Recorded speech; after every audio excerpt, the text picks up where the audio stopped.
Today, we're talking about the amoeba. We're going to completely reframe everything you thought you knew about these single-celled organisms and uncover what scientists actually refer to as the microscopic Sisyphus. But first, let me just ask you a quick question. Have you ever stared at a stack of bills, looked at your crazy calendar, felt completely overwhelmed by modern life, and just thought, man, I wish I could trade it all in? It's a pretty common feeling, right? When the emails are piling up, the idea of having absolutely no responsibilities sounds like an absolute dream. You kind of just want to exist. You just want to be a simple, floating blob, completely unbothered by the world. Because in theory, being born as an amoeba sounds pretty liberating. You have no boss to report to, you have absolutely no bills to pay, you have strictly zero societal responsibilities. It sounds like a permanent vacation, right? Just a totally liberating paradise where you're a shapeless, single-celled organism coasting through a nice, quiet pond. But, well, as we're about to see from the research, this is a massive illusion. In reality, life as a shapeless, single-celled blob is a brutal, non-stop nightmare. Yeah, the reality is way darker. Let's just start with the most basic daily chore, eating. Imagine waking up hungry, but you literally don't have a mouth. You still have to consume food to survive, obviously, but without any complex organs, you can't just take a bite. Instead, you have to literally throw your entire body into the process. This introduces a horrifying biological concept called phagocytosis. It's essentially the act of eating by physically flowing your entire being around your food and swallowing it whole. Let's actually break down the mechanics of this chaotic process. Step 1 is flowing around the food. Since you don't have limbs or a jaw, you extend parts of your single-celled body to encircle your target. Step 2, you swallow it whole, trapping it inside yourself. And step 3, well, because you don't have a stomach or intestines, your digestive system is literally just a basic bubble. It's called a vacuole. You just dissolve whatever you happen to engulf right there inside this bubble. It's a completely alien, physically exhausting way to just get your morning breakfast. Okay, so just acquiring nutrients is a massive chore. But surely, once you've eaten, you can just kick back and relax, right? Absolutely not. Welcome to your next unceasing nightmare, osmosis. Because your single-celled body is now packed full of salt and nutrients from that food you just dissolved, the actual laws of physics are actively working against you. Water from your surrounding pond environment is constantly, relentlessly trying to flood right into your body. You're basically experiencing a permanent state of osmotic dread, where the very water you live in is trying to force its way inside you. And this creates just a relentless physical grind.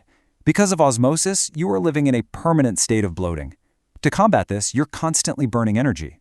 Why? Because you have to operate this little internal mechanism called a contractile vacuole. You can think of it like a microscopic water pump. You are spending every literal second of your existence frantically squeezing water back out of your body. If you stop pumping for even a moment, all that incoming water will cause you to burst like an overfilled water balloon. You're battling your own environment just to survive another second. So you're exhausted from eating with your whole body, and you're frantically pumping water out so you don't explode. How's your social life? Well, shifting from internal biological struggles to external terrors, we arrive at a pretty grim reality. Zero privacy, maximum cannibalism. Down in the microscopic ecosystem, there is absolutely no personal bubble. You are not safe from your neighbors. In fact, you're currently existing in what researchers actually describe as the amoeba Russian doll scenario. The documented reality here is honestly staggering. Amoebas regularly eat other amoebas, and it's not just different types of microscopic life. They will eagerly consume their exact same species. It's a completely cannibalistic free-for-all. It's highly documented that it's actually not uncommon for you to just get swallowed whole by another amoeba. And what happens next? That swallower can then get swallowed by an even larger amoeba. It is this terrifying cannibalistic food chain where neighbors swallow neighbors whole, layering one inside the other like some bizarre biological Russian doll. And hey, if the larger amoebas don't get you, the invisible invaders definitely will. You might think being physically simple protects you from complex diseases, but amoebas are prime real estate for giant viruses. Take the mimivirus, for example. It doesn't just make you sick, it completely hijacks your cellular machinery. It uses your single-celled body as a living incubator, essentially turning you into a ticking time bomb until the virus replicates and destroys you from the inside out. Now, after surviving all of that, the phagocytosis, the osmotic bloating, the cannibal neighbors, the giant viruses, you might think the biological imperative of reproduction would offer some sort of reward. But no, amoebas reproduce through binary fission. There is no sex. It lacks any fun whatsoever. It's just a repetitive, totally monotonous process where you simply stretch yourself out and literally tear yourself into two identical halves. It is the absolute ultimate anticlimax of a brutal life. Just a joyless, splitting chore. And the result of that monotonous splitting? Zero. You get strictly zero genetic variety. You are trapped in an endless loop of biological monotony.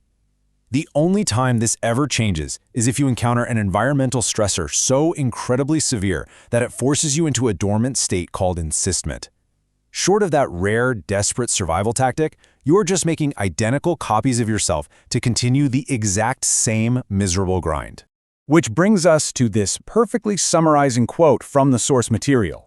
An amoeba's life is defined by an endless, stressful grind of dodging bigger predators and fighting the laws of physics just to keep from dissolving into the water. And this brilliantly illustrates why we started this explainer by calling them the microscopic Sisyphus. Just like the mythical figure cursed to push a boulder up a hill for eternity, the amoeba is locked in a relentless, brutal struggle every single second, just to maintain its shape and not dissolve entirely.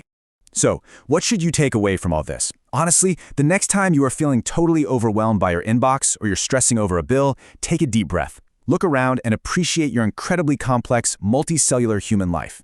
You don't have to absorb your breakfast through your skin, you aren't actively trying not to explode from water pressure, and your neighbors probably aren't trying to swallow you whole. I'm going to leave you with this final thought for the day.